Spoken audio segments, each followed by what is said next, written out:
আর পেট কামড়াচ্ছে না তো? ঘুমটা হয়েছিল? পেট কামড়ানি একেবারে সেরে গেছে। ঘণ্টা চারেক টানা ঘুমিয়ে শরীরটাও ঝরঝরে লাগছে। Very good. লাঞ্চেও বুঝে শুনে খেও বাপু। দই খেতে পারো, টক দই। ভাজাভুজি বেশি নিও না। ওরা 5 জনে এক টেবিলে বসলেন। তখনই নজরে পড়ল ঘরের শেষ প্রান্তে একা একা বসে খাচ্ছে সোমেশ্বর। চোখাচোখি হতেই হাত তুলে বলল, গুড ডে। সুজাতা চাপা গলায় বলে, কিসের গুড ডে? সকালে ঘর ভেঙে উঠেই তো দেখলি বাপু খাঁচা খালি। পাখি ফুরুত, এটা তোর good day?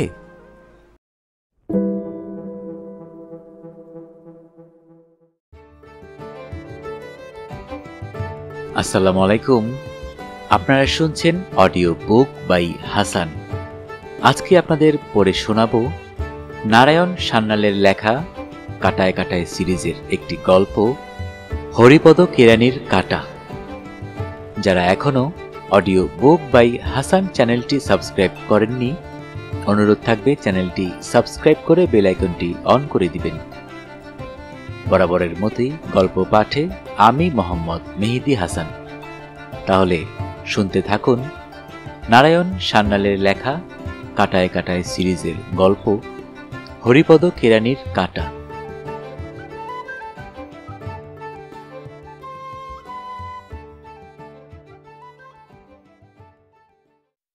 Gopalpur on sea. উড়িষ্যার গঞ্জাম জেলায় বঙ্গোপসাগরের কোল ঘেঁষে গড়ে উঠেছে এই মনোরম সাগরবেলা। এককালে এই সমুদ্র তীর বিদেশি পর্যটকদের কাছে খুব প্রিয় ছিল। সারা শীতকাল গোপালপুর অন সি থাকত জমজমাট। পুরীর ভিড় নেই, পুরী সমুদ্রের সেই কাকে খাই প্রচণ্ড ঢেউও নেই। বেলাভূমির প্রায় দক্ষিণ প্রান্তে মুষ্টিমেয় হোটেলের ঘেঁষাঘেঁষি জটলা থেকে যেন একটু স্বাতন্ত্র্য বজায় রেখে দুর্গের মতো মাথা খাড়া করে দাঁড়িয়ে আছে একটি বিলাতি কেতার হোটেল, দ্য নুক। হোটেল মালিক না, মালিক নয়, মালকিন, মিসেস নোয়ামি ক্রোম। প্রায় 80 ছই বিধবা। ওর স্বামী ছিলেন দক্ষিণ পূর্ব রেলের এক জাদরেল অফিসার। বিশাল প্রাসাদটি বানিয়েছিলেন অবসর নেবার আগেই, কিন্তু ভোগ করে যেতে পারেননি। বাড়ি শেষ করতে করতেই ওপার থেকে ডাক এসে গিয়েছিল প্রৌঢ় মানুষটির। নিঃসন্তানা নোয়ামি হোটেলটার শেষ রূপারূপ করেছিলেন। লিজাকে ম্যানেজার বানিয়ে এই পান্থাবাসটি চালু রেখেছেন। লিজা ওর স্বর্গগতা ভগিনীর নাতনি, কনফার্মড স্পিনস্টার। সমুদ্রমুখী দ্বিতল বাড়ি, প্রতিটি ঘর থেকেই জানলা দিয়ে সাগর সৈকতের দৃশ্য নজরে পড়ে। হোটেলের সামনে ক্যানিউটের আদেশ লঙ্ঘন করে অথচ অমাবস্যার ভরা কোটালের লক্ষণের দেওয়া গণ্ডির সীমারেখা স্বীকার করে সমুদ্রের জল যতদূর আসে তার থেকে প্রায় 20 মিটার ভিতরে সারি সারি অনেকগুলি বিরাটাকার রঙিন ছাতা খাটানো। সেগুলির কাছাকাছি ইতস্তত ছড়ানো কিছু আরামদায়ক প্লাস্টিকের চেয়ার, সবই সমুদ্রমুখী এবং খালি। যেগুলি ভর্তি তাতে যারা বসে আছেন তার অধিকাংশই আমাদের পরিচিত। সপরিবারে বাসু সাহেব আর ব্রজদুলাল বাবু। ব্রজবাবুকে মনে আছে তো? ড্রেস রিহার্সালের কাটার। তারই ব্যবস্থাপনায় ও আগ্রহে এবার পুরীর বদলে এই গোপালপুরে অভিযান। ব্রজদুলাল অকৃতদার একা মানুষ, অগাধ সম্পত্তি। গত বছর অল্প সময়ের ব্যবধানে তার তিনটি ঘনিষ্ঠ বন্ধুর অপমৃত্যু ঘটেছে। বিল সবরিয়া আর ডাক্তার ঘোষাল মারা গিয়েছিলেন বিষ প্রয়োগে, আর একজন নিকট বন্ধু ফাঁসি কাষ্ঠে ঝুলে। সেসব কথা বিস্তারিত বলা হয়েছে ড্রেস রিহার্সালের কাটায়। ব্রজদুলাল তারপর তার শ্যামবাজারের থিয়েটার হাউসটি বিক্রয় করে দিয়েছিলেন। মেলাঙ্কোলিয়ায় অসুস্থ হয়ে পড়েন। ডাক্তারে হাওয়া বদলের কথা বলেছিলেন। ওর নিজস্ব একটা ফাঁকা বাড়ি পড়ে আছে পুরীতে, কিন্তু সেটা যেন অভিশপ্ত, স্মৃতিবিজড়িত ক্ষুধিত পাষাণ। তার প্রকাণ্ড গাড়িটি নিয়ে তাই চলে এসেছেন এই গোপালপুর অন সিতে। সপরিবারে বাসু সাহেবকেও পাকড়াও করে নিয়ে এসেছেন দিন 10 ছুটি কাটিয়ে যেতে। হোটেলের রিজার্ভেশন থেকে গাড়ি চালিয়ে পৌঁছে দেওয়া সব কিছু করেছে ওর একান্ত সচিব অশোক। সে নিজে অবশ্য ফিরে গেছে। ওই প্রকাণ্ড গাড়িতে সড়কপথে আসায় রানীদেবীর হুইল চেয়ারটা আনতে কোনো অসুবিধা হয়নি। সকালবেলা প্রাতরাশ সমাধা করে ওরা সার বেঁধে বসেছেন সমুদ্রের কিনারে। রানীদেবীর হাতে কি একটা মাসিক পত্রিকা, কিন্তু এক পাতাও পড়া হয়নি। একে সামুদ্রিক ঝড়ো হাওয়া, তাই প্রতিনিয়তই কানে ভেসে আসছে আশপাশের কথাবার্তা। পত্রিকাটা মুড়ে রেখে পার্শ্ববর্তিনী সুদীপাকে বললেন, গোপালপুর কিন্তু পুরীর তুলনায় অনেক শান্ত। 40 ছুঁই ছুঁই অনুরা সুদীপা বলে, সমুদ্রের শান্তরূপটা ভালোই লাগে, এখানে সাহস করে স্নান করা যায়। পুরীর ঢেউগুলো সবাই যেন দারাসিং, সুযোগ পেলেই ঠ্যাং ধরে পটকে দেবে, কপাল কেটে যায়, হাঁটু ছড়ে যায়। পুরীর সমুদ্রকে খুঁড়ে খুঁড়ে পেন্নাম। আমি তো বাপ পুরী গেলে ভুলেও জলে নামি না, এখানে দিব্যি রোজ স্নান করছি। পায়েল সুদীপার বান্ধবী, ওরা একই স্কুলে পড়ায় কলকাতায়। গ্রীষ্মের ছুটি হওয়ায় একটা ডাবল বেডরুম বুক করে একসঙ্গে আছে। বললে, সমুদ্র নিয়ে আমার কোনো কমপ্লেন নেই, কিন্তু এতটা নির্জন যেন বরদাস্ত হয় না। বুকের ভিতরটা কেমন যেন খালি খালি লাগে। প্রৌঢ় কর্নেল সমাদ্দার বসেছিলেন অদূরে, এদিকে ফিরে বললেন, বটেই তো, সুটকেস ভর্তি যেসব জমকালো শাড়িগুলো এনেছেন তারপরে সি বিচে পাইচারি করা বেহদ্য। দেখবে কে? দেখনেওয়ালা কই? সবাই হেসে ওঠে। সুদীপা জানে আত্মরক্ষার শ্রেষ্ঠ পন্থা এসব ক্ষেত্রে প্রতি আক্রমণ। বান্ধবীকে সাহায্য করতে তাই বলে, কেন দেখবেন তো আপনি? একমাত্র আপনিই তো জানেন, লক্ষ্য করে দেখে রেখেছেন কোন মহিলা একই শাড়ি পরে দুবেলা বেড়াতে বেরিয়েছেন, কার শাড়ির সঙ্গে ব্লাউজ ঠিক ম্যাচ করেনি। তাই তো অত বড় একটা বাইনোকুলার নিয়ে এসেছেন কলকাতা থেকে। কর্নেল একটু ঘাবড়ে যান, বলেন, না না, এটা আমার নিত্য সহচর সার্ভিস যুগের বাইনো। I know. প্রতি আক্রমণ চালিয়ে যায় সুদীপা। এককালে ওইটার সাহায্যে শত্রুদের গোপন অবস্থান খুঁজতেন, এখন অবসর নেবার পর সুন্দরীদের গোপন অবস্থানের সন্ধান করেন, বিশেষ করে বহু দূরে যারা সমুদ্রে স্নানরতা। রানীদেবী ঝগড়া কাজিয়া থামিয়ে দেবার চেষ্টা করেন। তোমরা অহেতুক ওর লেগ পুলিং করছো, সুদীপা আর পায়েল। আর আপনিও বুকে হাত দিয়ে বলুন তো কর্নেল সাহেব, এতটা নির্জনতা কি আপনারই ভালো লাগে? তাছাড়া ত্রিসীমানায় কোনো শপিং সেন্টার পর্যন্ত নেই যে দুদণ্ড সময় কাটাতে পারে মেয়েরা। কথাটা লুভে নেয় অর্পিতা। বলুন তো মাসিমা, বেড়াতে এসে যদি শপিংই না করলাম তাহলে? কৌশিক চটজলদি পাদপূরণ করে, ডেংচি বিবি বনব কি করে? ডেংচি বিবি মানে? কৌশিক সাংকর ভাষ্য দাখিলের সময় পায় না, কারণ সেই মুহূর্তেই সামুদ্রিক বাতাসে মিশ্রিত হলো ফরাসি সেন্টের একটি উগ্র সুগন্ধ। সকলেই হোটেলের প্রবেশদ্বারের দিকে তাকালেন, মানে তাকাতে বাধ্য হলেন। সদর দরজা পেরিয়ে বাইরে বেরিয়ে আসছেন একজোড়া কপত কপতি। কর্তার ঊর্ধ্বাঙ্গে প্রকাণ্ড একটা তোয়ালে, কাঁধে ব্যাগ, নিম্নাঙ্গে নীল রঙের সুইমিং ট্যাঙ্ক, বলিষ্ঠ লোমশ জানুদয়ের প্রাইভেট পার্টস অনাবৃত।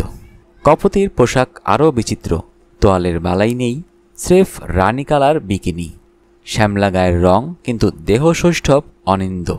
এই জাতীয় কোনো নায়িকাকে দেখেই বোধহয় কালিদাস তার সেই দিল তোর তন্নি শ্যামা শ্লোকটি রচনা করেছিলেন, কারণ বিকিনি পরিধান করায় দেখা যাচ্ছে এরও নামিতা নিম্ন নাভি।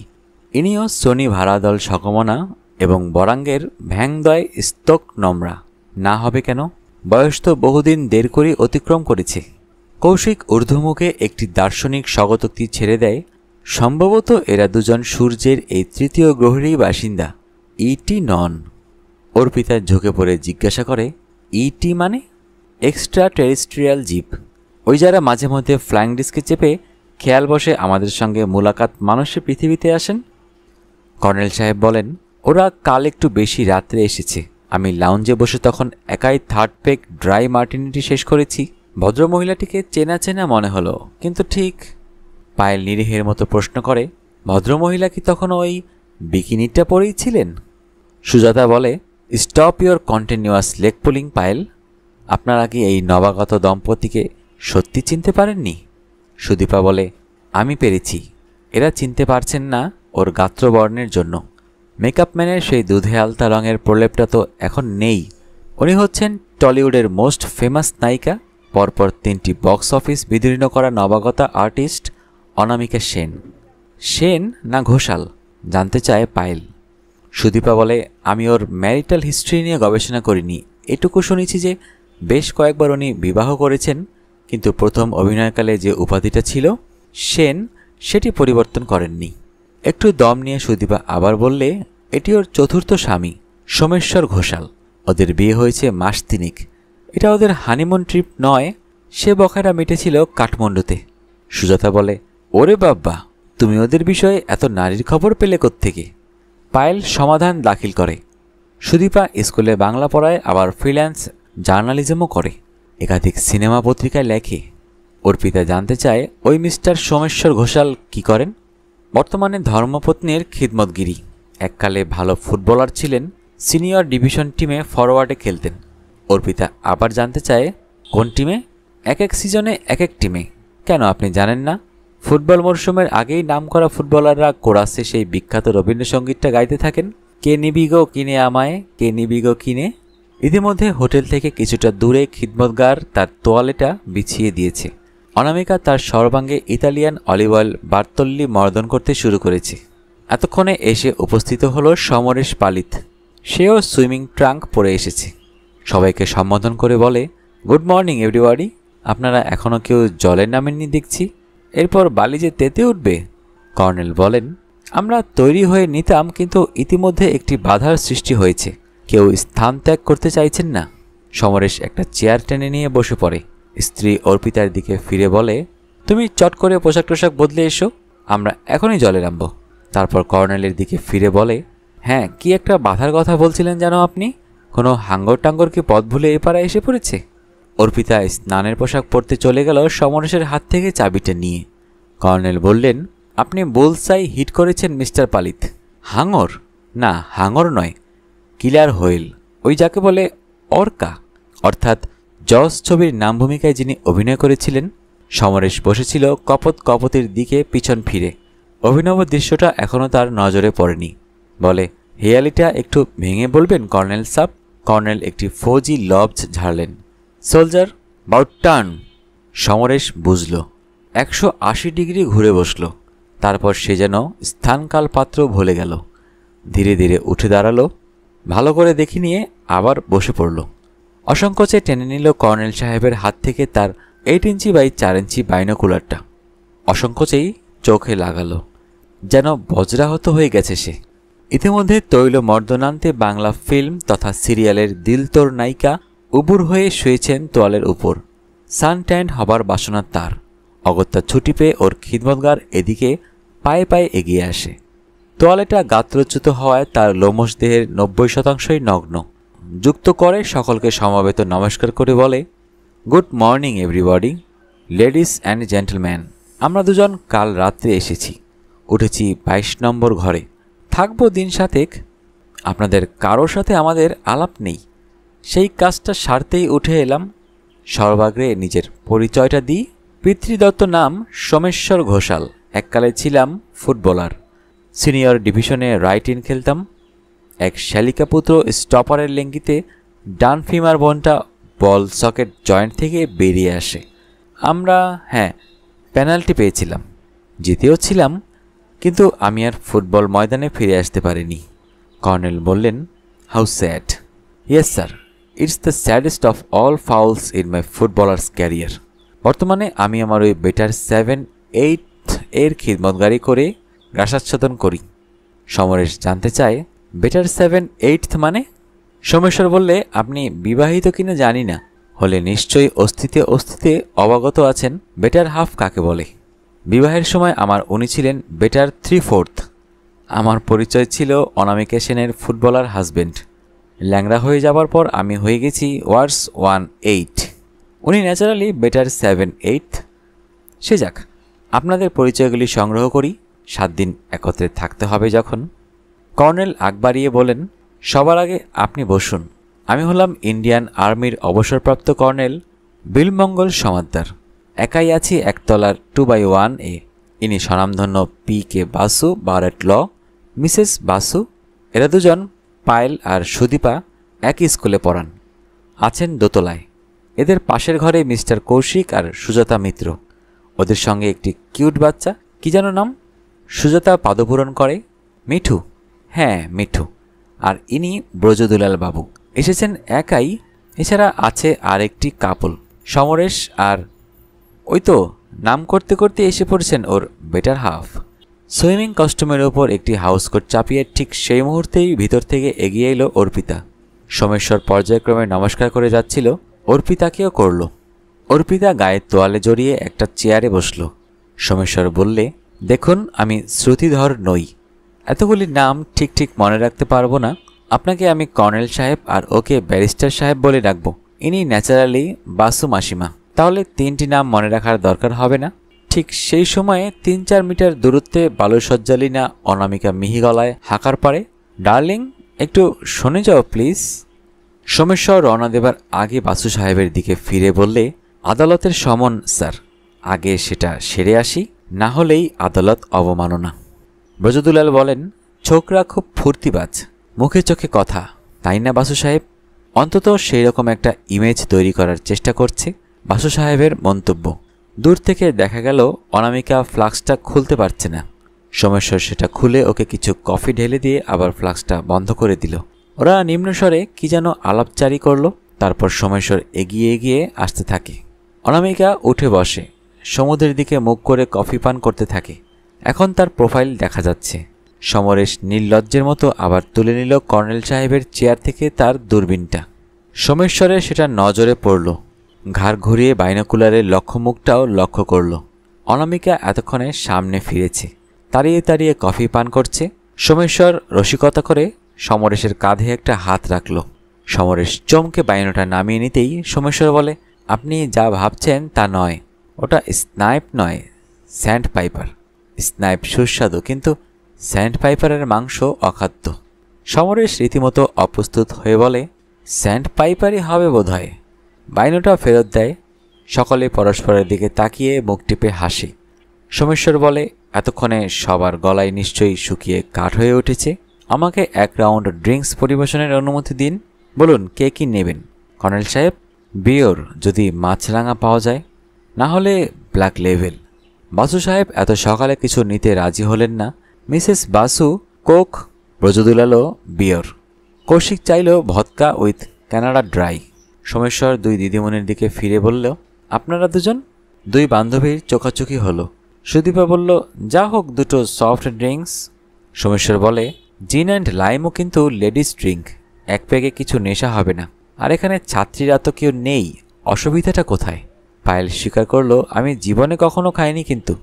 সোমেশ্বর বলে, তবে জন্মের শোধ এখানেই পরীক্ষাটা করে ফেলুন। আই স্ট্যান্ড গ্যারান্টি 1 পেগে কোনো নেশা হবে না। হয় না?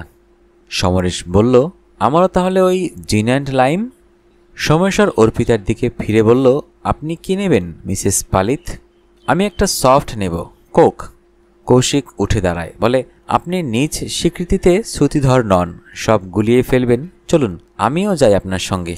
ওরা দুজনে সবে বারের দিকে গেছে, এমন সময় সামুদ্রিক হাওয়ায় ভেসে এলো একটা সকাতর আহ্বান, ডার্লিং কৌটোটা খুলতে পারছি না। বলে অনামিকা এদিকে ফিরল। ভিড়ের মধ্যে সোমেশ্বরকে চিহ্নিত করতে চাইল, চোখ থেকে সানগ্লাসটা খুলে। এতক্ষণে বোঝা গেল কালিদাসের সেই দিল তোর শ্লোকের ওই বিশ্লেষণটাও মিলে যাচ্ছে। চকিত হরিণী প্রেক্ষণা, তা হোক না বয়স, হিসাব মতো দের করি। সমরেশ আবার সরাহত, সম্মোহিতের মতো সে উঠে দাঁড়ালো। অনামিকা তার দিকে তাকিয়ে ভুবনজয়ী এক টুকরো হাসি ছুড়ে দিল। তারপর কিশোরী মেয়ের মতো আদুরে গলায় বললে, এই ক্রিমের কৌটোটা কিছুতেই খুলতে পারছি না। সমরেশ হন্তদন্ত হয়ে এগিয়ে গেল সেদিকে, বসে পড়ল ওর বিছানা তোয়ালের পাশে, বালিতেই। এদিকে কর্নেল সাহেব ততক্ষণে বাইনোর ফোকাসিংটা অ্যাডজাস্ট করে রানিং কমেন্ট্রি শুরু করেছেন। কিন্তু ক্রিমের কৌটোটা সত্যি আটকে গেছিল কিনা খোদায় মালুম। এখন সেটা খোলা গেছে, কিন্তু মনে হচ্ছে শুধু টিনের কৌটো নয়, আরও কিছু উন্মোচনের আগ্রহ নিয়ে উনি ওপাড়ায় গেছেন। দুজনে সে বিষয়ে আলাপচারি হচ্ছে।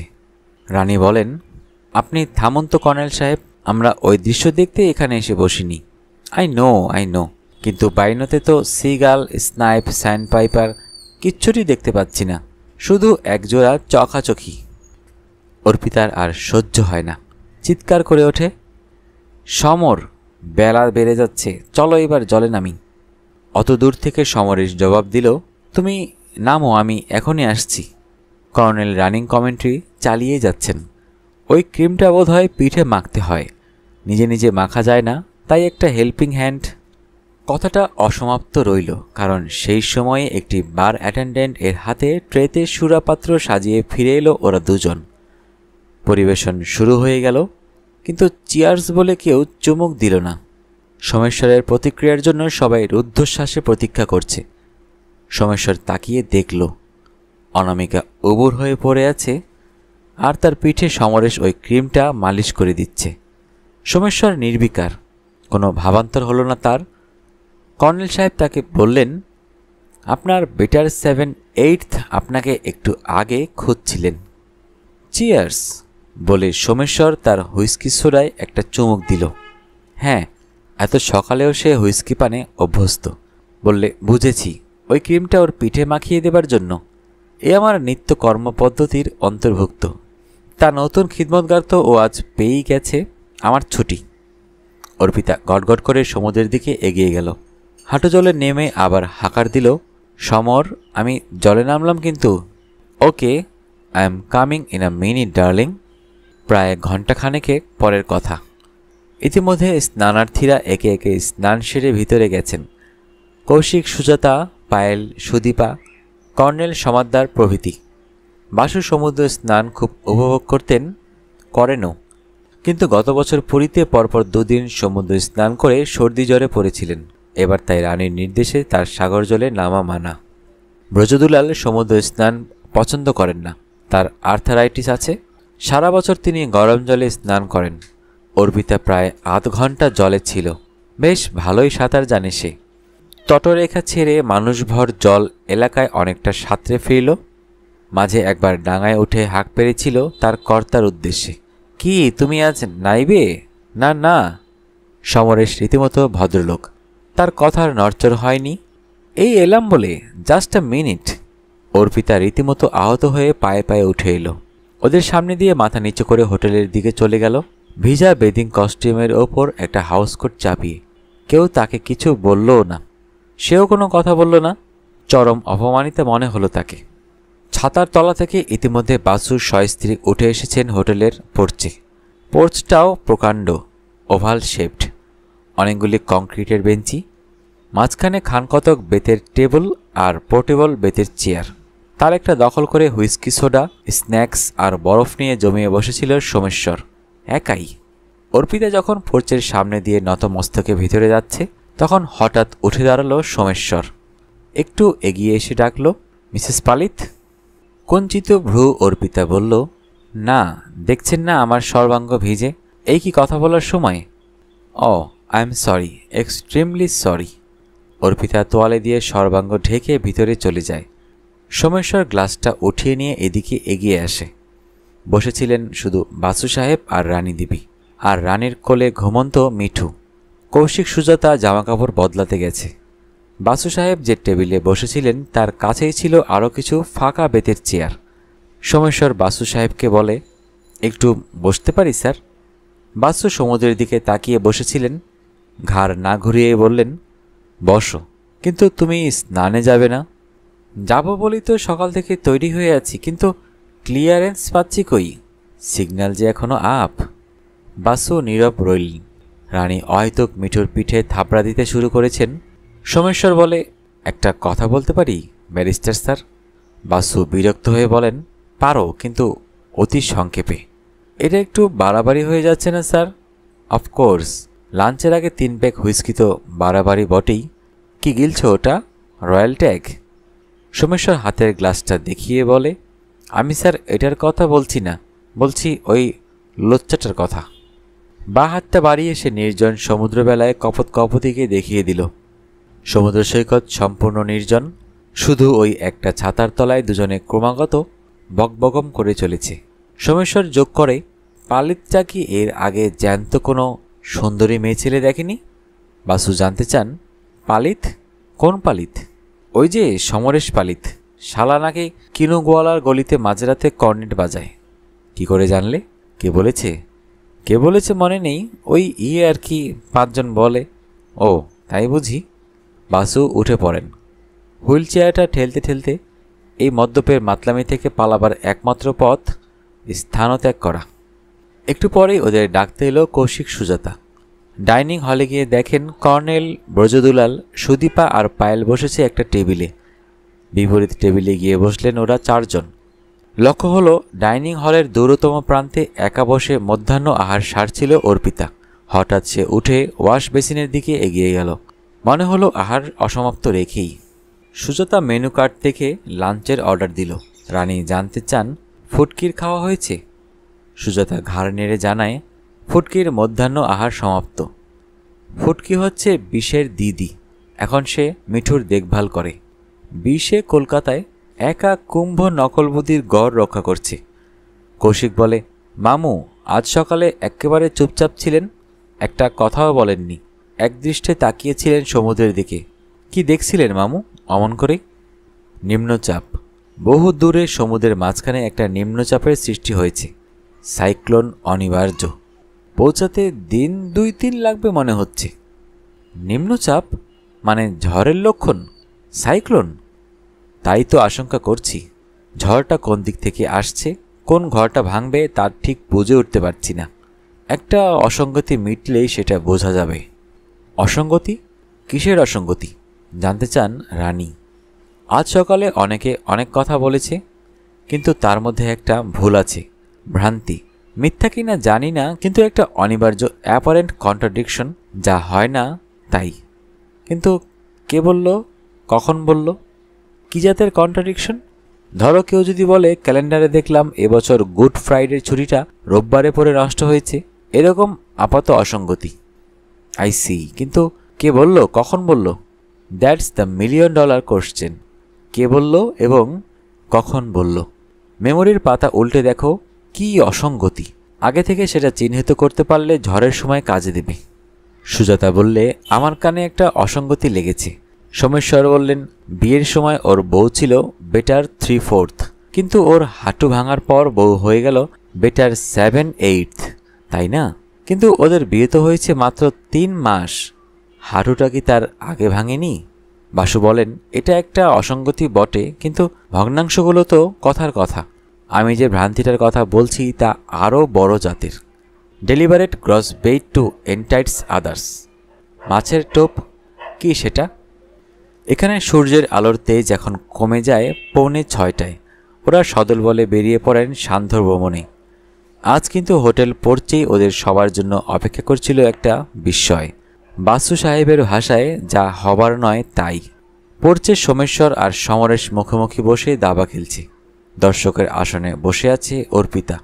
2 দাবারও চোখ তুলে চাইল না পর্যন্ত।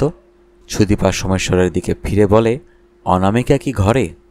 সোমেশ্বরের কানের প্রশ্নটা ঢোকে না। তার আগেই সমরেশের ঘোড়া 2.5 পা এগিয়ে এসেছে। অর্পিতা নিঃশব্দে তার তর্জনী তুলে দেখালো। দূরে, বহু দূরে একটা ছাতার তলায়। এবার ছাতাটি পশ্চিম দিকে হেলেছে। অনামিকা একটি পত্রিকা পড়ছে এক মনে। তার পরনে একটা চাপা রঙের কাঞ্জিভরম, ম্যাচিং ব্লাউজ ও হাই হিল। ওরা পোর্চ ছেড়ে বালুবেলায় নেমে এলেন। কর্নেল আর বাসু সাহেব পদচারণা শুরু করলেন পশ্চিম মুখ, মেয়েরা পূব দিকে। কৌশিক রইল রানীদেবীর কাছে। ব্রজ দুলালো হাঁটতে নারাজ। কৌশিক বলল, বুঝলেন মামিমা, প্রথমে মনে হয়েছিল জ্যামিতিক ফিগারটা চতুষ্কোণ, পরে বোঝা গেল অর্পিতা নন এন্টিটি, ওই যাকে বলে এলেবেলে। সুতরাং জিওমেট্রিক ফিগারটা হয়ে গেল সমকোণী ত্রিভুজ। শীর্ষবিন্দুতে অনামিকা আর অতিভুজের 2 প্রান্তে 2 যুযুধান ষণ্ড, সেই ইন্টারনাল ট্রায়াঙ্গেল। এবেলা দেখছি তাও ঠিক নয়। প্রবলেমটা অধিবৃত্তের। ইলিপসের 2টি ফোসাই, 2 নাভি এখন কাছাকাছি এসে গেছে। মিলে গেলেই অধিবৃত্তটা বৃত্তে পরিণত হবে। বর্তমানে ওই অধিবৃত্ত পথে নামিতা নিম্ন নাভি অতি দূর দিয়ে নাভিদ্বয়কে পরিক্রমা করছেন। ব্রজদুলাল বিরক্ত হয়ে বলেন, সাদা বাংলায় কথা বলতে কি ভুলে গেছো কৌশিক? কৌশিক বললে, সাদা বাংলায় ওদের দুজনের লড়াই কাজিয়া মিটে গেছে, আর ভয়ের কিছু নেই। তুমি তো তাই বলছো, কিন্তু বাসু সাহেব তখন কি যেন নিম্নচাপের কথা বলছিলেন, একটা নাকি সাইক্লোন হতে পারে। কৌশিক প্রত্যুত্তর করার সময় পেল না। লক্ষ্য হলো ওরা 3 জনে পোর্চ থেকে এদিকেই এগিয়ে আসছে। দাবা খেলায় সোমেশ্বর হেরে গেছে। সমরেশ বললে, একটা কথা বলতে এলাম। আমরা কাল খুব সকালে চিল্কা যাব ভাবছি, আপনারা কে কে পার্টিসিপেট করবেন? রানী বললেন, ওরা সবাই ফিরে আসুন, তখন কথা হবে। সান্ধ্য ভ্রমণান্তে সবাই যখন একত্র হলেন, অনামিকা বাদে, সে ঘরে চলে গেল। তখন প্রস্তাবটা আবার পেশ করল সমরেশ। চিল্কা ওখান থেকে 3-4 ঘন্টার মোটর পথ। ওদের পরিকল্পনা প্যাকেট ব্রেকফাস্টে নিয়ে খুব ভোরে রওনা দেওয়া, লেটেস্ট 6টা। তাহলে চিল্কায় গিয়ে রম্ভায় লাঞ্চ সারা যাবে। আবার 4টে নাগাদ রওনা দিলে রাত 8টায় ফিরে এসে এখানে ডিনার করা যাবে। যাত্রী সংখ্যা বুঝে ওরা স্থির করবে কি গাড়ি নেওয়া হবে। দেখা গেল বিশেষ কেউই উৎসাহিত হলেন না। অধিকাংশেরই চিল্কা দেখা। সুদীপা আর পায়েল সুজাতাকে জনান্তিকে বললেন, ওই দেমাকির সঙ্গে কে যাবে? আজ সারাদিনে এসে আলাপ করার সময় হলো না তার। অগত্যা ওরা একটা টাটা সুমো বুক করল। 4 জন আরামসে যাবে, অনামিকা, সোমেশ্বর আর পালিত দম্পতি। পরদিন নিত্য কর্মপদ্ধতি অনুসারে সূর্যোদয়ের অনেক আগেই বের হয়েছিলেন বাসু সাহেব। সমুদ্র সৈকতে অনেকটা হেঁটে যখন ফিরে এলেন ততক্ষণে সূর্যোদয় হয়ে গেছে। তবে মেঘের আড়ালে হঠাৎ নজর হলো নির্জন পড়ছে একা বসে আছে অর্পিতা, রুমাল দিয়ে চশমার কাঁচটা মুছছে। বাসু সাহেবকে দেখে তড়িঘড়ি চশমাটা নাকে চড়ালো। ওর চোখ দুটো লাল। বাসু অবাক হয়ে বলেন, এ কি, তোমরা যাওনি? ধরা গলায় অর্পিতা বলল, আমি যাইনি, ওরা গেছে। তুমি গেলে না কেন? ভোর রাত থেকে লুজ মোশন হচ্ছে, পেটটা আপসেট করেছে। Sad case. তা ওরা 3 জন একদিন জার্নিটা পোস্টপন্ড করলেই পারত, কাল যেত। চিল্কা তো পালিয়ে যাচ্ছে না। নত নেত্রে অর্পিতা বলল, ওরা 3 জন নয়, 2 জন। মানে? মিস্টার ব্যানার্জি, মিস্টার ঘোষালও যাননি। কাল রাত্রে অত্যাধিক ড্রিঙ্ক করেছিলেন, এখনও খোয়ার ভাঙেনি। I C. বাসু বসলেন সামনের একখানা চেয়ার দখল করে। বেডটির আগে সচরাচর উনি ধূমপান করেন না, আজ কিন্তু প্রয়োজন হলো। প্যাকেট থেকে পাইপ আর পাউচ বার করতে থাকেন। আমি কি করব বলুন মেসোমশাই? আপনি কি অ্যাডভাইস দেন? এখন আমার কি করা উচিত? বলছি, তার আগে আমাকে কিছু ডাটা দাও দেখি। সমরেশ লোকটা কি বরাবরই এই জাতের? কতদিন বিয়ে হয়েছে তোমাদের? পরস্ত্রী কাতরতা কি ওর স্বভাবজাত? পরস্ত্রী কাতরতা? না, আমি পর স্ত্রী কাতরতার কথা বলছি। অপরের সুন্দরী স্ত্রী দেখলে কি ওর মাথা ঘুরে যায়? তা কিছুটা যায়। 2 বছর বিবাহিত জীবনে এটা অনেকবারই লক্ষ্য করেছি, তবে এমন মাত্রাতিরিক্তভাবে নয়। সেটা এই প্রথম, এবারই। I see. দ্বিতীয়ত, গান বাজনার শখটা কার, তোমার না সমরেশের? কি আশ্চর্য, আপনি কেমন করে জানলেন? অর্পিতা, তুমি আমার পরামর্শ চেয়েছ, গ্র্যাটিস। পরামর্শ আমি দেব, কিন্তু কোনো প্রতিপ্রশ্ন করো না। যা জিজ্ঞেস করছি জবাব দাও। গান বাজনার শখ দুজনেরই। সেই সূত্রেই আমাদের প্রথম আলাপ। ও সেতার বাজায় আর আমি আধুনিক সঙ্গীত গাই। অবশ্য একটা স্কুলে গানও শেখাই। আরও চাকরি করে এগ্রিকালচারাল ইঞ্জিনিয়ারিং বিভাগে। ও এগ্রিকালচারাল ইঞ্জিনিয়ার? না না, ও ওখানকার এলডি ক্লার্ক। বুঝলাম। তোমরা থাকো কোথায়? খেলাতবাবু লেনে। কেন? কেন প্রশ্নটাকে আমল না দিয়ে বাসু বলেন, তোমাদের বাড়ির সামনেই বাদিকে একটা আস্তাকুর আছে, নয়? অর্পিতা অবাক হয়ে বলে, আছে। আপনি কেমন করে জানলেন? তবে বাদিকে নয়, বাড়ি থেকে বেরিয়েই ডান দিকে। না, আমি বাড়িতে ঢুকবার মুখে বা হাতি একটা আস্তাকুর আছে কি না জানতে চাইছিলাম। হ্যাঁ, ঢোকার মুখে ওটা বাদিকেই পড়ে। জ্যৈষ্ঠ মাসে, মানে এখন, তাতে কাঁঠালের ভূতি পড়ে, মাঝে মাঝে মরা বিড়ালের ছানা। অর্পিতা জবাব দেয় না, তার মুখটা হা হয়ে যায়। বাসু সাহেব বললেন, প্রশ্নের ধরনটা তোমার বোধগম্য হচ্ছে না, তাই না? সুদীপাকে জিজ্ঞেস করো, সে বুঝিয়ে দেবে। ও একটা স্কুলে বাংলা পড়ায়। যাক সে কথা, তুমি পরামর্শ চাইছিলে, তাই না? আমার পরামর্শ, ওরা 2 জন চিল্কা থেকে ফিরে আসার আগেই তুমি সুটকেস গুছিয়ে নিয়ে তোমার খেলাতবাবু লেনের বাসায় ফিরে যাও। চাবিটা আমাকে দিয়ে যেও, চেক আউট করার দরকার নেই। অর্পিতা স্তম্ভিত হয়ে যায়, বলে, ওকে ওই ডাইনিটার কবজায় ছেড়ে দিয়ে? এক্স্যাক্টলি। ও স্বভাব ব্যভিচারিণী, 3 বার বিয়ে করেছে। পুরুষ মানুষ আর গলদা চিংড়ির মুন্ডু ও সমান তৃপ্তির সঙ্গে চিবিয়ে খেতে ভালোবাসে। তা হোক, সে বিবাহিতা। তোমার কর্তাকে সে বিয়ে করতে পারবে না, কর্তাও তোমাকে ত্যাগ করতে পারবে না। তোমার পক্ষে এখন সেরা চাল কুইন পনকে 2 ঘর সামনে এগিয়ে দেওয়া। Leave the hotel at once, let the king follow the queen. কিন্তু ডান হাতটা বাড়িয়ে দিয়ে বাসু বলেন, নো মোর কিন্তু প্লিজ। আমার রায় দেওয়া হয়ে গেছে। আপিল করতে চাও তাহলে হায়ার কোর্টে যেতে হবে তোমাকে, ঈশ্বরের দরবারে। তর্জনীটা আকাশপানে তুলে দিলেন। চট করে উঠে দাঁড়ান। ভিতর থেকে তখন ব্রজদুলাল, কর্নেল আর সুদীপা, পায়েল বার হয়ে আসছে। অর্পিতা চটজলদি চোখটা মুছে নেয়। সকলেই অবাক হলো অর্পিতার দুঃখের কথা শুনে। পায়েল সুদীপার কানে কানে জনান্তিকে বলে, শুনেছিস, ঘোষাল মাতালটা যায়নি, আকণ্ঠ মদ গিলে ফ্ল্যাট হয়ে নিজের ঘরে পড়ে আছে। তার সুন্দরী বউটাকে নিয়ে কে কি করছে মাতালটার ভ্রুক্ষেপই নেই। ছি ছি ছি।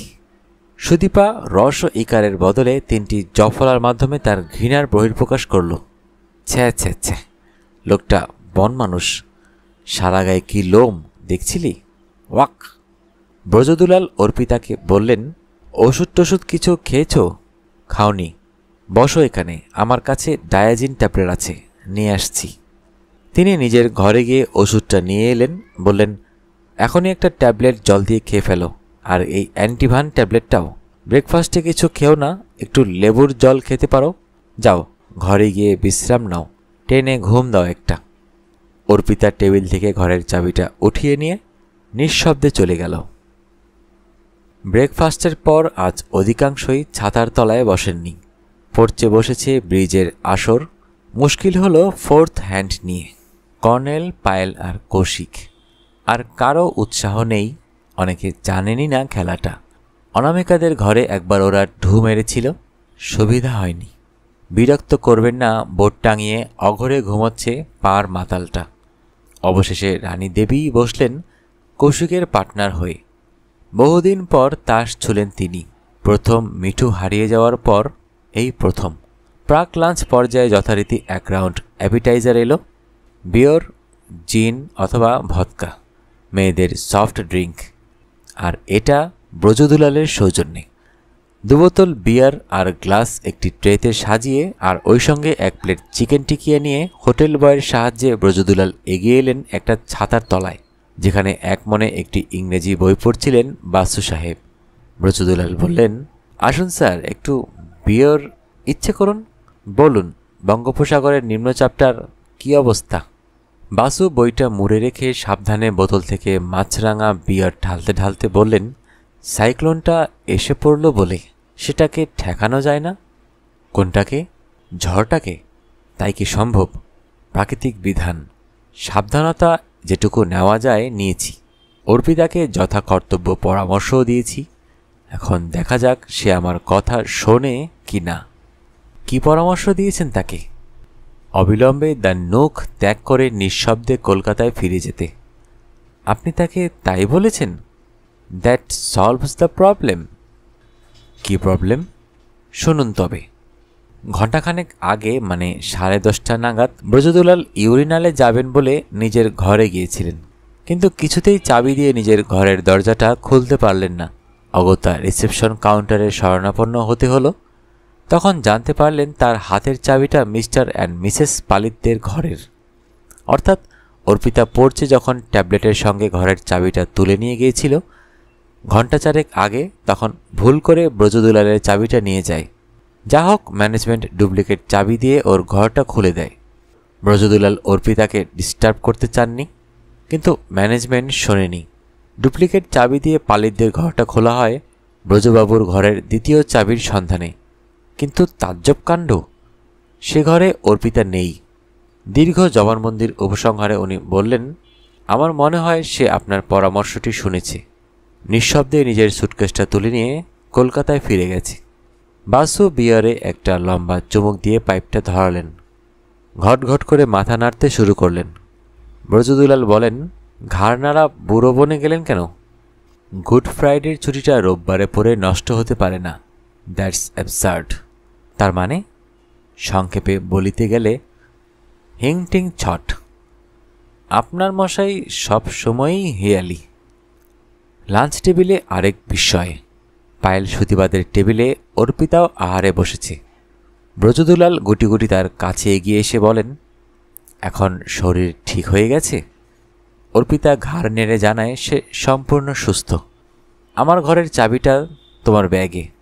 আগে না, ভুলটা বুঝতে পেরেই আমি সেটা কাউন্টারে জমা দিয়ে দিয়েছি। আমার নিজের ঘরটা ওরা প্রথমে খুলে দিয়েছিল ডুপ্লিকেট চাবি দিয়ে, পরে আপনি জমা দেওয়ায় আমার ঘরের চাবিটাও পেয়ে গেছি। আর পেট কামড়াচ্ছে না তো? ঘুমটা হয়েছিল? আগে না, পেট কামড়ায়নি একেবারে। পেট কামড়ানি একেবারে সেরে গেছে। ঘণ্টা চারেক টানা ঘুমিয়ে শরীরটাও ঝরঝরে লাগছে। Very good. লাঞ্চেও বুঝে শুনে খেও বাপু। দই খেতে পারো, টক দই। ভাজাভুজি বেশি নিও না। ওরা 5 জনে এক টেবিলে বসলেন। তখনই নজরে পড়ল ঘরের শেষ প্রান্তে একা একা বসে খাচ্ছে সোমেশ্বর। চোখাচোখি হতেই হাত তুলে বলল, গুড ডে। সুজাতা চাপা গলায় বলে, কিসের গুড ডে? সকালে ঘর ভেঙে উঠেই তো দেখলি বাপু, খাঁচা খালি। পাখি ফুরুত, এটা তোর গুড ডে? রানী বলেন, আহ চুপ করো, শুনতে পাবে। সুজাতা নিচু গলায় আরও বলে, কি করে চুপ করি মাসিমা? দেখুন কি তৃপ্তি করে মুরগির ঠ্যাং চিবাচ্ছে, ঠিক যে ভঙ্গিতে রম্ভাতে ওর বউ সমরেশবাবুর মুন্ডুটা চিবাচ্ছে। এবার ধমক দেয় কৌশিক, তোমার হলো কি সুজাতা? খেতে এসেছ, খেয়ে যাও। কে কার মুন্ডু চিবাচ্ছে তা তোমাকে দেখতে হবে না। ব্রজবাবু পাদপূরণ করেন, যতক্ষণ না সেই বিকিনির হাটে তোমার কর্তাটিকে কিনে তার মুন্ডুটা চিবাতে শুরু করেন। এ পাড়ায় একটা চাপা হাসির রোল ওঠে। আহারাদির পর যে যার ঘরে দ্বিপ্রাহরিক বেড়াল ঘুম দিতে এগিয়ে চললেন। রানীদেবীর হুইল চেয়ারটা ঠেলতে ঠেলতে নিজের ঘরের সামনে এসে বাসু দেখেন সোমেশ্বর করিডোরে দাঁড়িয়ে সিগারেট টানছে। কি ব্যাপার, তুমি এখানে? আমার প্রতীক্ষায় নাকি? ইয়েস স্যার, যদি অনুমতি দেন 5 মিনিট ডিস্টার্ব করব। হ্যাঁ, কিন্তু ঘড়ি ধরে ঠিক 5 মিনিট, না হলে আমার ভাতগম ছুটে যাবে। আপনি মিলিয়ে নেবেন স্যার, 4 মিনিট 59 সেকেন্ড এক্সিট করবে না।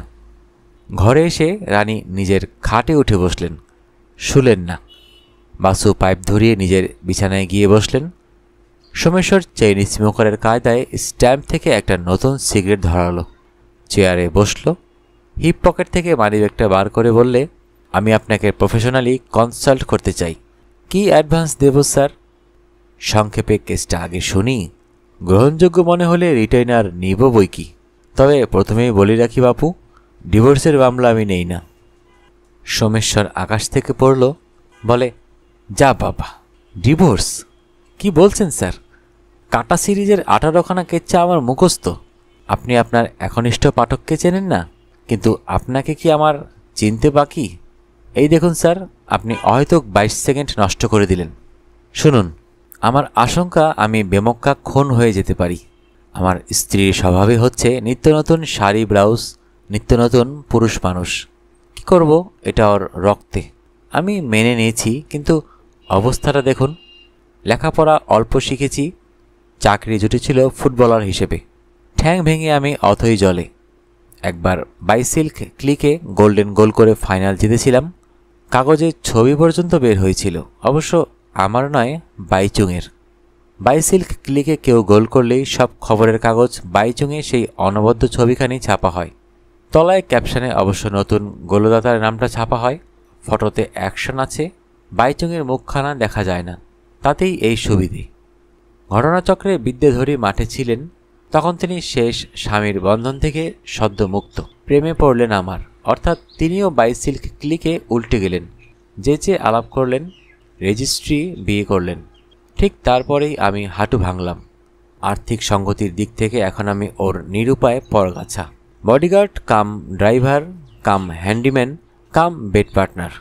অবশ্যই সপ্তাহে আমার সেই সৌভাগ্য জোটে গড়ে 2 দিন, বাকি 5 দিন তিনি বিকল্প ব্যবস্থা করেন। এতে ওর স্বভাব ব্যভিচারী চরিত্রটা তৃপ্ত হয়, বেশ কিছু অর্থাগম হয়। আমার আপত্তি তো নেই, আগ্রহ আছে। মাসিমা কিছু মনে করছেন না তো? রানী বলেন, না না, এসব কেসে আমি অভ্যস্ত, বলে যাও তুমি। হঠাৎ এ হারামজাদা ঘোড়া নিয়ে ঘাস খেতে চায়। আমার স্ত্রীকে বলেছে বেশ কিছু অ্যালামনি দিয়ে ওই সমস্যাটাকে বিদায় করো। আমিও আমার স্কুল মিস্ট্রেস স্ত্রীকে ডিভোর্স দেব, আর তারপর রূপকথার রাজপুত্তুর রাজকন্যার মতো আমরা দুজন সুখে থাকব, এভার আফটারওয়ার্ডস। আমি স্যার রাজি হইনি, হবও না। যে হাঁস নিত্যি সোনার ডিম পারে, তাকে কি কেউ অ্যালামনি দিয়ে বেচে দেয়? আমার লাইফের ওপর অ্যাটেম্প্ট হতে পারে। 3 কোলে আমার কেউ নেই, কিন্তু আমি চাই অপঘাতে আমার মৃত্যু হলে আপনি তদন্ত করে দেখবেন।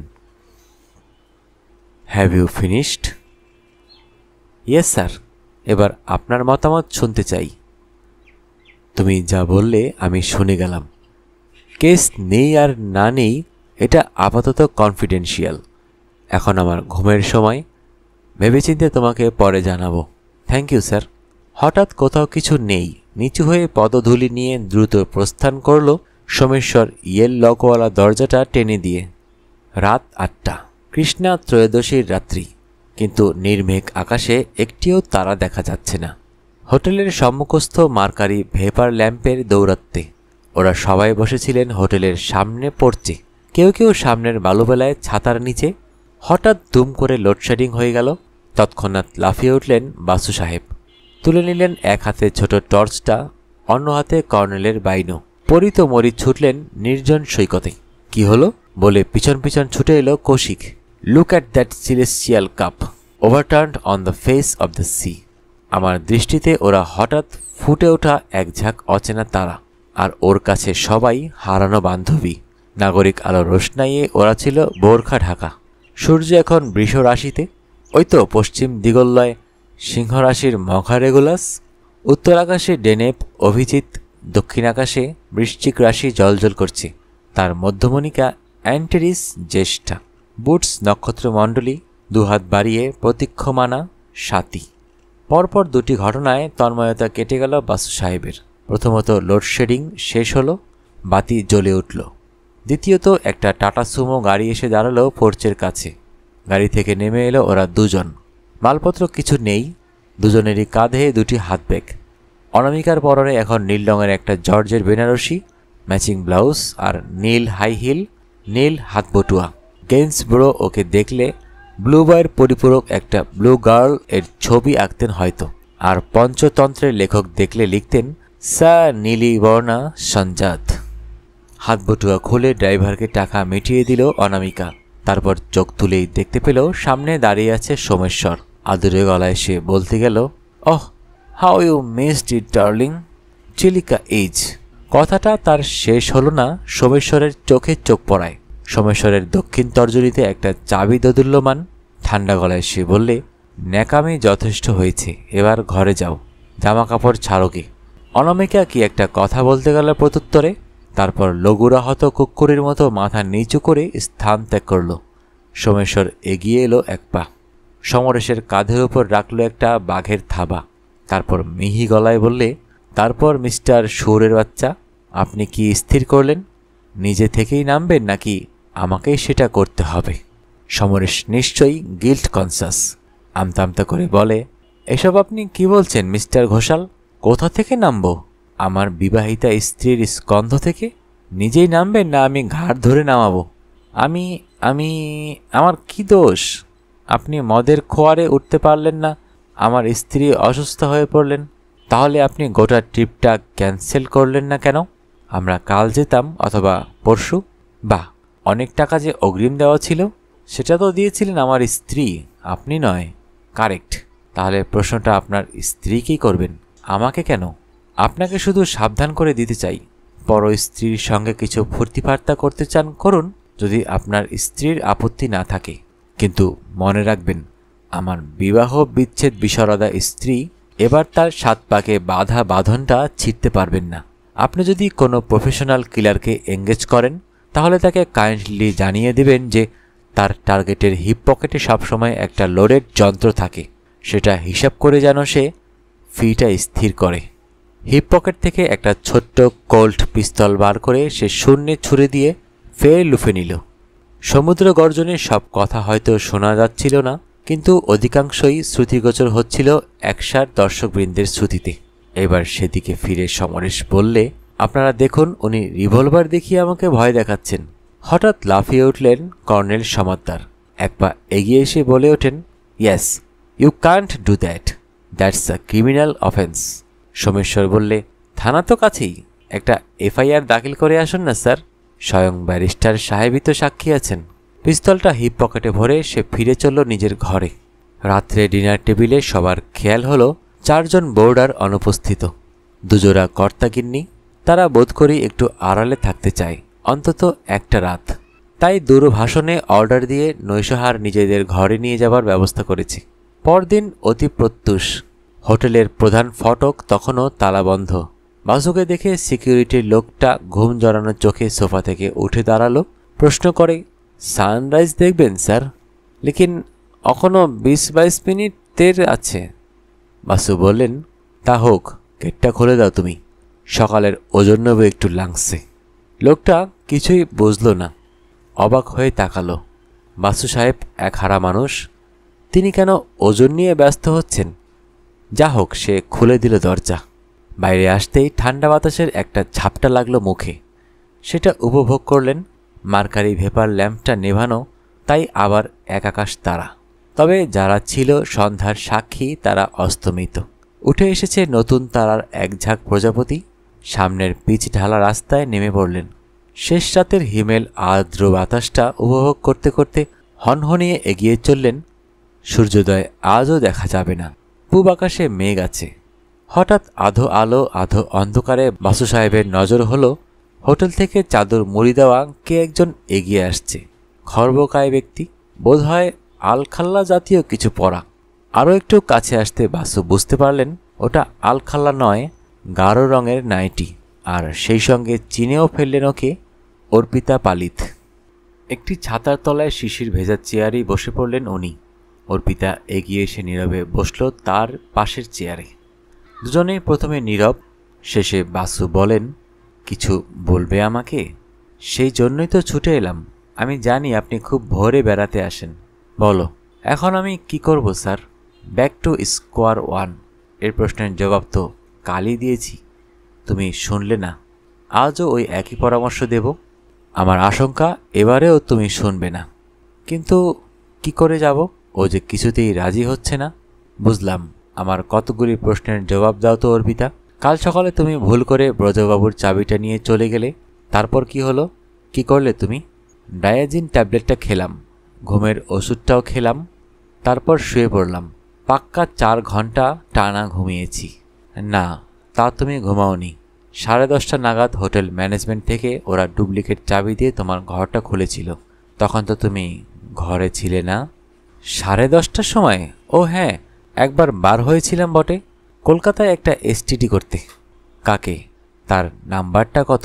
কি আশ্চর্য, আপনি বিশ্বাস করছেন না? নম্বর কি আমার মুখস্থ? সে তো আমার ডায়েরিতে লেখা আছে। ঘরে চলুন, দেখে বলছি। তার আগে বলো, তুমি নিজের ঘরে ঢুকলে কি করে? তোমার হাতে তো ব্রজবাবুর ঘরের চাবি। তাহলে তুমি কেমন করে চাবি খুলে ঘরে ঢুকলে? ওষুধগুলো খেলে, 10:30 নাগাদ ডায়েরিটা হাতে নিয়ে এসটিডি করতে বেরিয়ে গেলে। ওরা মানে রিসেপশন থেকেই তো ডুপ্লিকেট চাবি দিয়ে আমার ঘরটা আমাকে খুলে দিল। সেটা তো বেলা 11:10-এ। রিসেপশনের কাউন্টারে যে মেয়েটি বসে তার স্টেটমেন্ট অনুসারে। হঠাৎ যেন একটা নতুন কথা মনে পড়ে গেল অর্পিতার। বললে, ও হ্যাঁ, মনে পড়েছে। আপনাদের ওখান থেকে বেরিয়ে এসে আমি ঘরে আদৌ ঢুকিনি, ওষুধটাও তখন খাইনি। একটা রিক্সা ধরে চলে গিয়েছিলাম এসটিডি বুথে। কিন্তু তোমার ডায়েরি তো তোমার ঘরে, আর নম্বর তো তোমার মুখস্থ নেই। কি আশ্চর্য, আপনি এভাবে জেরা করছেন কেন? আমি হয়তো মিথ্যা বলতে যাব কেন বলুন? কাল ডায়েরিটা ছিল আমার ভ্যানিটি ব্যাগে, তাই কোনো অসুবিধা হয়নি। বুঝলাম, তা তুমি আমার কাছে ছুটে এসেছো কেন? ওই তো একই কথা জিজ্ঞেস করতে। আমি এখন কি করব? বাসু বললেন, ওই তো একই জবাব দেব আমি। Repeat the mixture. এক্ষুনি হোটেল ছেড়ে খেলাতবাবু লেনের বাসায় ফিরে যাও। তোমার কর্তা সঙ্গে গেল কি না ফিরেও তাকিয়ে দেখো না। কিন্তু কালই বলেছি, কিন্তুর শেষ নেই। আমার রায় আমি দিয়েছি। নিজের অন্তরকে জিজ্ঞেস করো অর্পিতা, এ কথা কেন আমি বলেছি। তারপর আমার কথায় নয়, বিবেকের নির্দেশে পথ চলো। হন হন করে এগিয়ে গেলেন বাসু সাহেব। ব্রেকফাস্ট সেরে আবার সবাই সমবেত হয়েছেন সমুদ্র সৈকতে।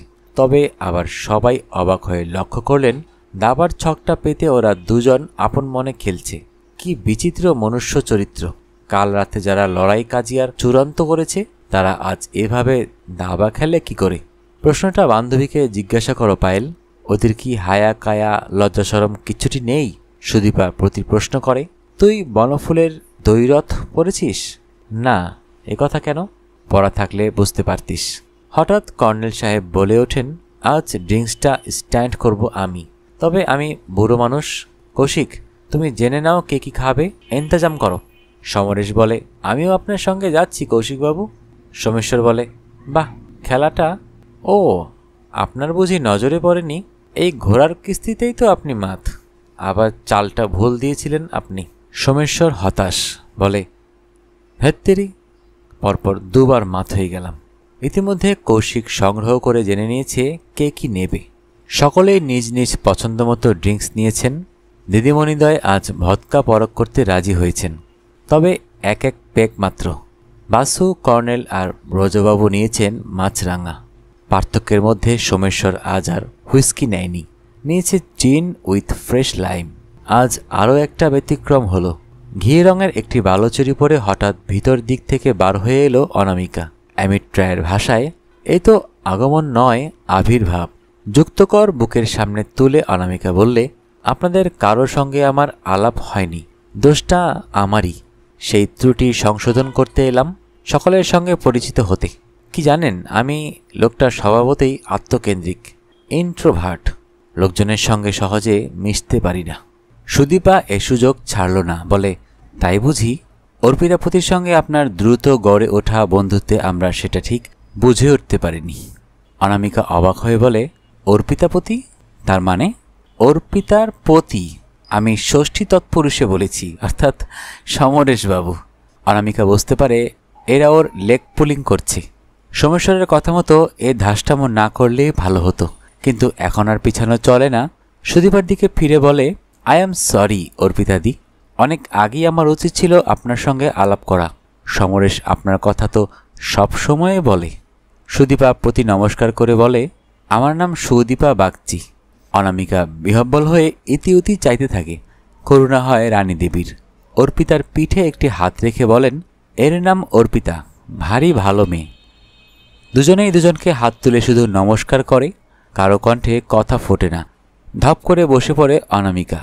সোমেশ্বরের দিকে ফিরে বলে, আমাকে একটা ড্রিঙ্কস দিতে বলো, জিন উইথ ফ্রেশ লাইম। মিনিট খানেক আগে সোমেশ্বরের হাতে সমরেশ ধরিয়ে দিয়েছে একটা গ্লাস। সেটা থেকে পান শুরু করেনি সোমেশ্বর, খেলার ছলে শুধু গ্লাসটা অন্যমনস্কভাবে নেড়েই চলেছে, যেন লেবুর শরবতে চিনি মেশাচ্ছে। আসলে সে ভদ্রতা করে গ্লাসটা হাতে ধরে অপেক্ষা করছিল সবাই একসঙ্গে চিয়ার্স বলে পান শুরু করবে বলে। এখন গ্লাসটা তার স্ত্রীর দিকে বাড়িয়ে ধরে বলে, তুমি এটা নিতে পারো, আমি এটো করিনি। পায়েল বললে, এটো করলেই বা ক্ষতি কি? কর্তার উচ্ছিষ্ট তো গিন্নিরা খেয়ে থাকেন। সোমেশ্বর বললে, কি করে জানলেন? আপনি তো বিয়ে করেননি। পায়েল কি জবাব দেবে ভেবে পায় না।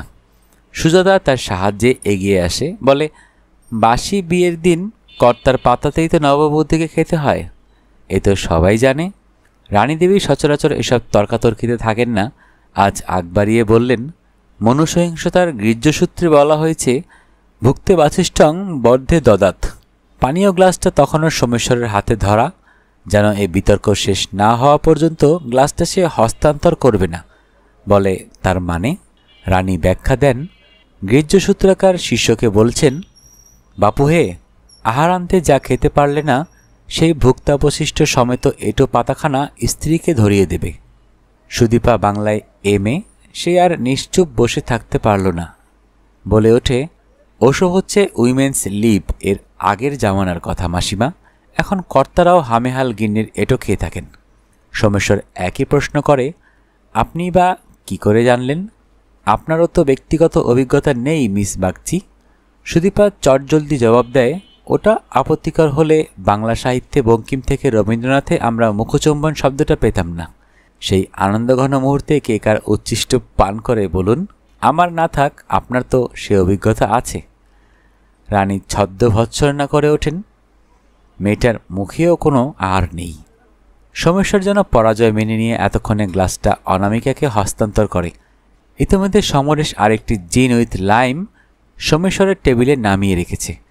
বস্তুত সকলের হাতেই পানপাত্র পৌঁছেছে। চিয়ার্স বলে সবাই একসঙ্গে পান শুরু করে। ব্যতিক্রম শুধু অনামিকা, তার গলাটা এতক্ষণে শুকিয়ে কাঠ।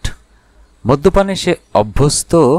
ঢকঢক করে প্রায় গোটা গ্লাসটা শেষ করে ঠক করে টেবিলে নামিয়ে রাখে। রানীদেবী অনামিকাকে বলতে গেলেন, তোমাদের চিল্কা ভ্রমণটা। কথাটা তার শেষ হলো না। ওর মনে হলো অনামিকা কেমন যেন করছে। তার ঠোঁট দুটো নীল হয়ে গেছে, বুকের বাঁ দিকটা খামচে ধরে সে যেন নেতিয়ে পড়ছে। সুজাতা চিৎকার করে উঠল, কি কি হয়েছে অনামিকা, তুমি ওরকম করছো কেন?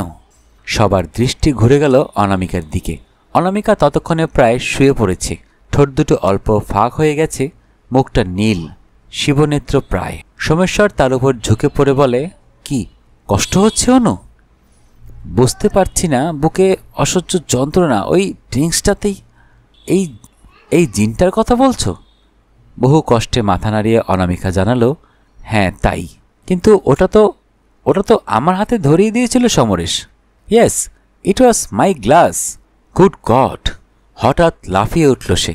সমরেশের কলারটা চেপে ধরে বলে, you son of a bitch, বল বল আমার গ্লাসে কি মিশিয়েছিলি? কৌশিক লাফিয়ে পড়ে বাধা দেয়, বলে, কি হচ্ছে এসব? সরে আসুন আপনি, সরে আসুন আপনি। অনামিকাকে নিঃশ্বাস নিতে দিন। কিন্তু নিঃশ্বাসের জন্য বাতাসের আর প্রয়োজন ছিল না অনামিকার। তার ভবযন্ত্রণার অবসান হয়েছে। কর্নেল চিৎকার করে উঠলেন, ডাক্তার, এখনই একজন ডাক্তার। বাসু ভিড় ঠেলে এগিয়ে এলেন। অনামিকার কবজি, বাহুমূল এবং চিবুকের নিচে হাত দিয়ে পরীক্ষা করলেন।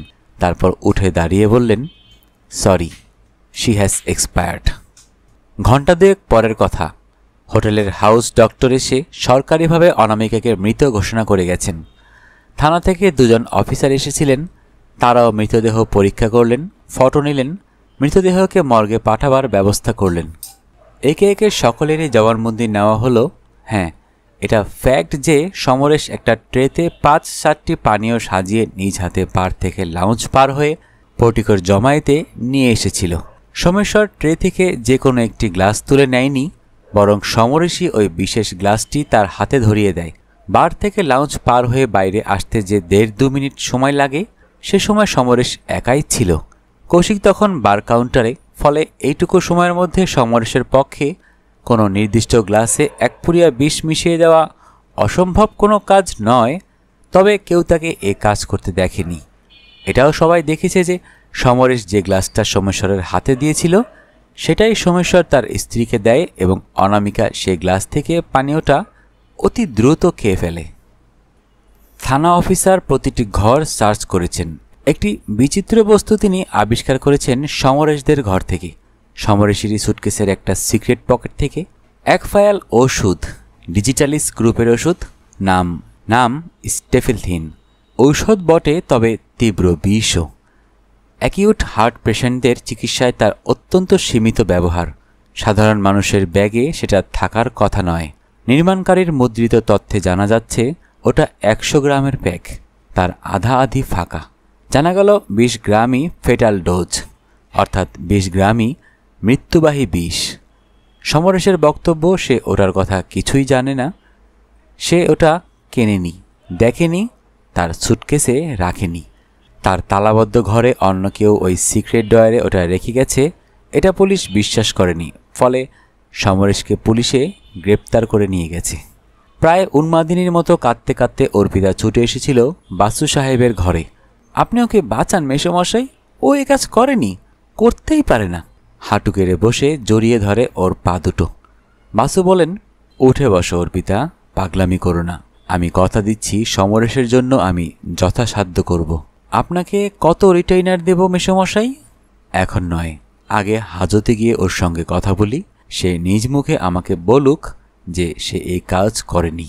অর্পিতা ছিলে খোলা ধনুকের মতো সোজা হয়ে উঠে দাঁড়ায়, বলে, তার মানে আপনার মনে কি বিন্দুমাত্র সন্দেহ আছে যে সমর এ কাজ করেও থাকতে পারে?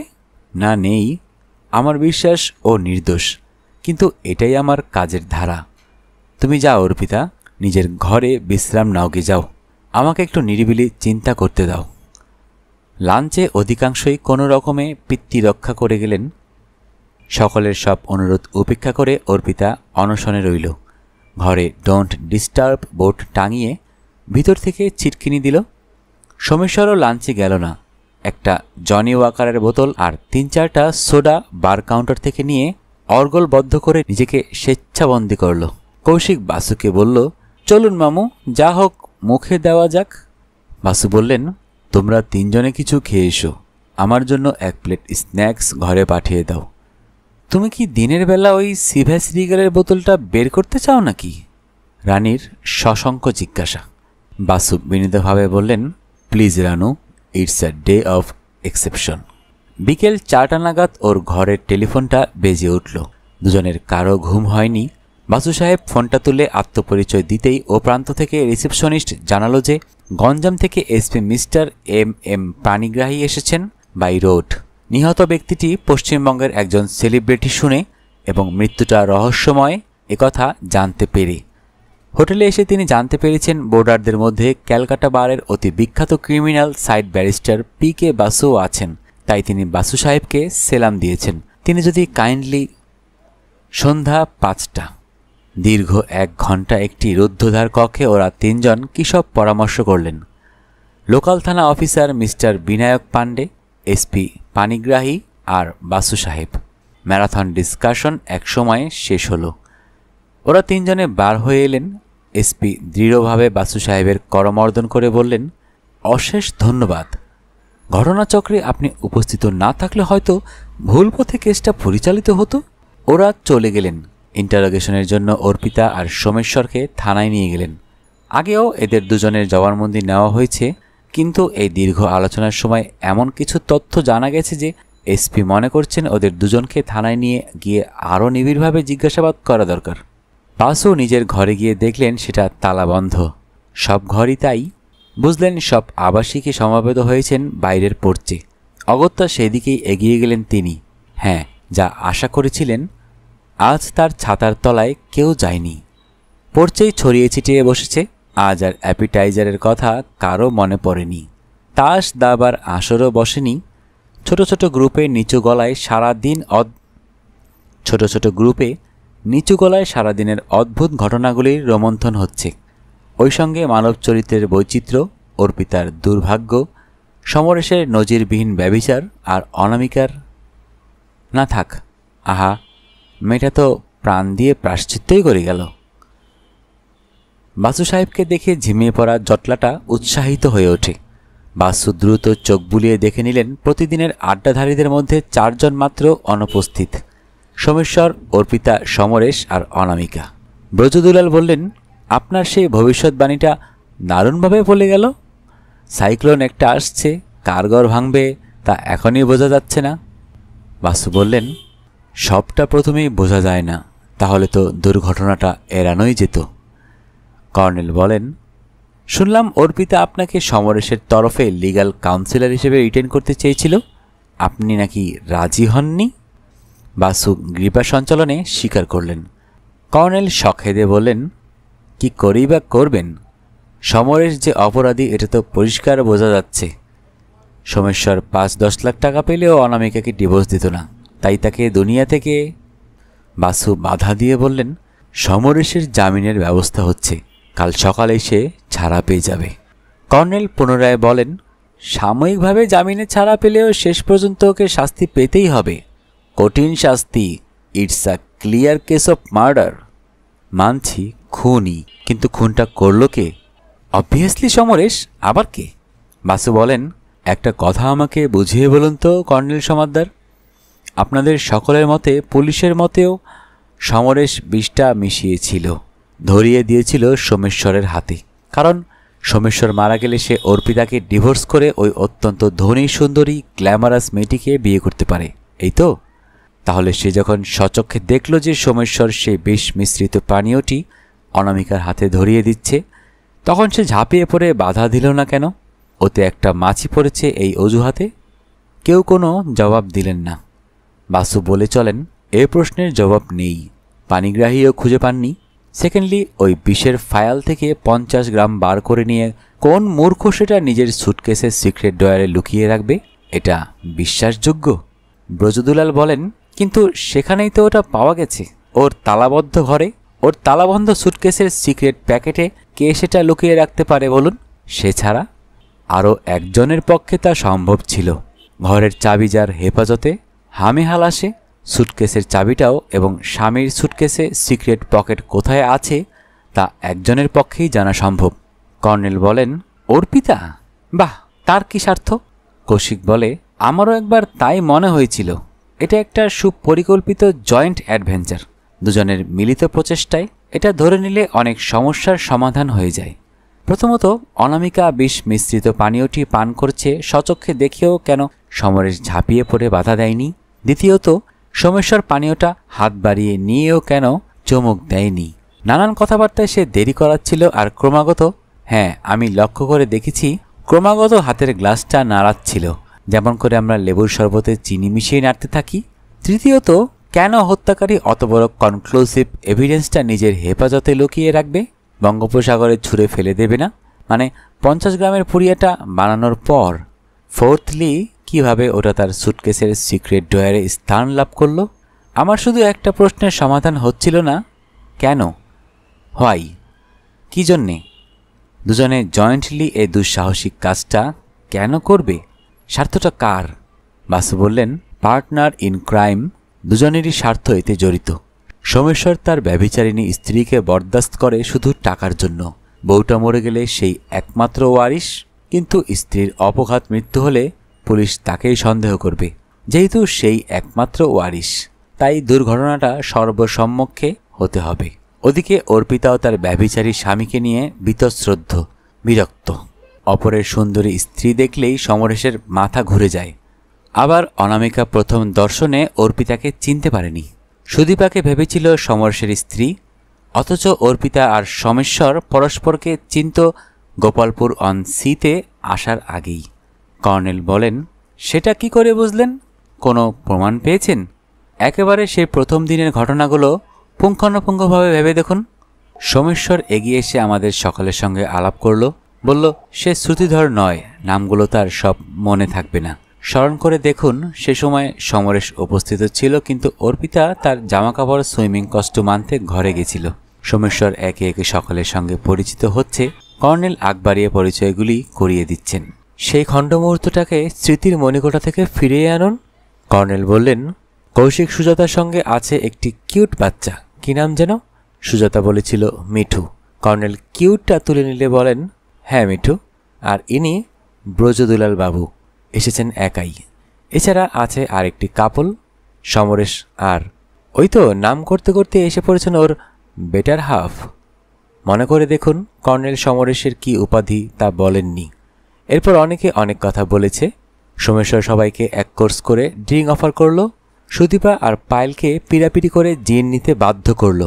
তারপর সে অর্পিতার দিকে ফিরে জানতে চাইল সে কি নেবে, কিন্তু ঠিক কি ভাষায় কি বলেছিল সে?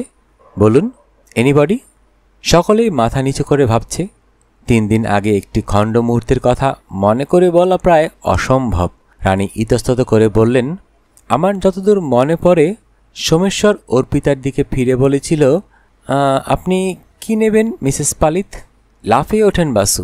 Exactly, 100% correct. Now answer that $1 million question.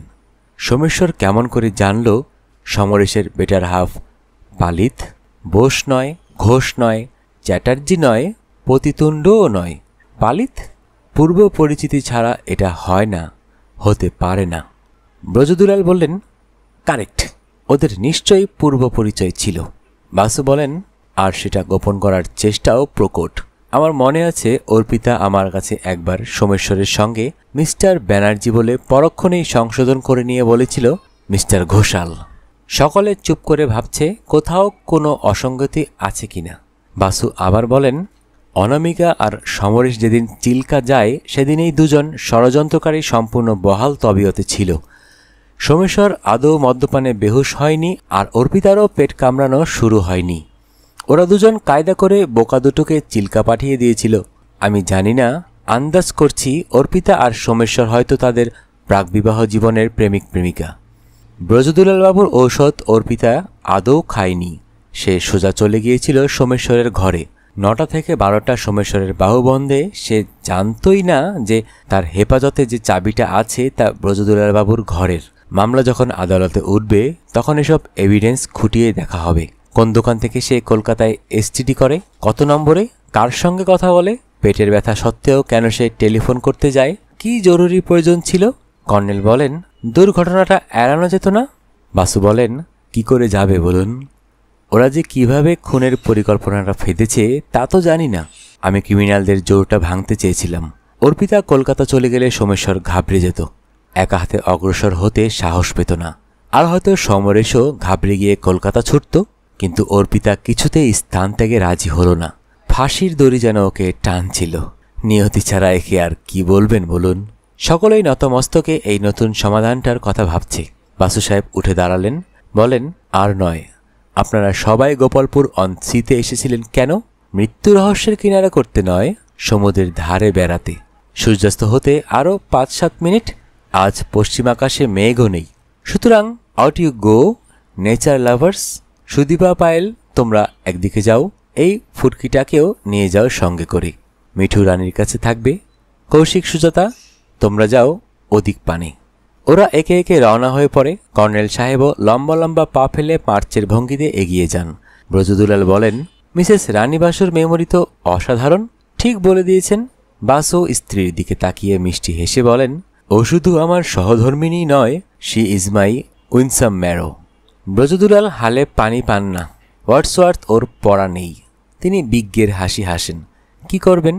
পণ্ডিত ব্যক্তির সঙ্গে বন্ধুত্ব করলে এমন বিড়ম্বনা মাঝে মাঝে সইতেই হয়।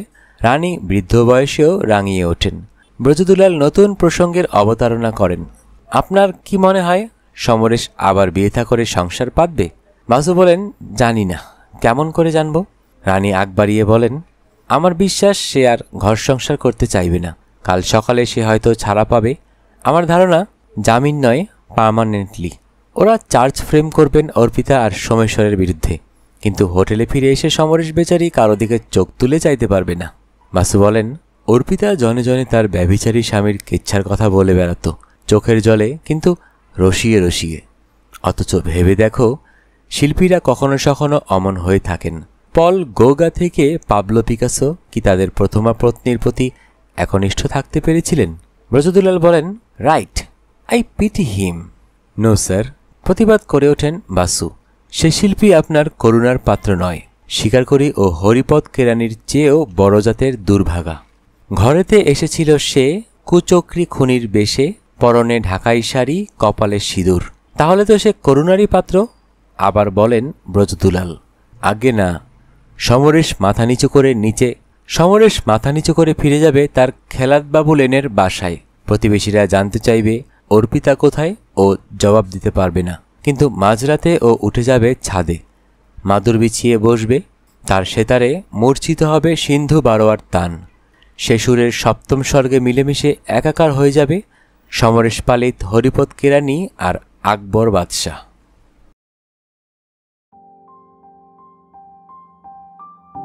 শুনতে শুনতে শেষ হয়ে গেল আমাদের আজকের গল্প। যারা এখনও অডিও বুক বাই হাসান চ্যানেলটি সাবস্ক্রাইব করেননি, অনুরোধ থাকবে চ্যানেলটি সাবস্ক্রাইব করে বেল আইকনটি অন করে দিবেন। বরাবরের মতোই গল্প পাঠে আমি মোহাম্মদ মেহেদি হাসান।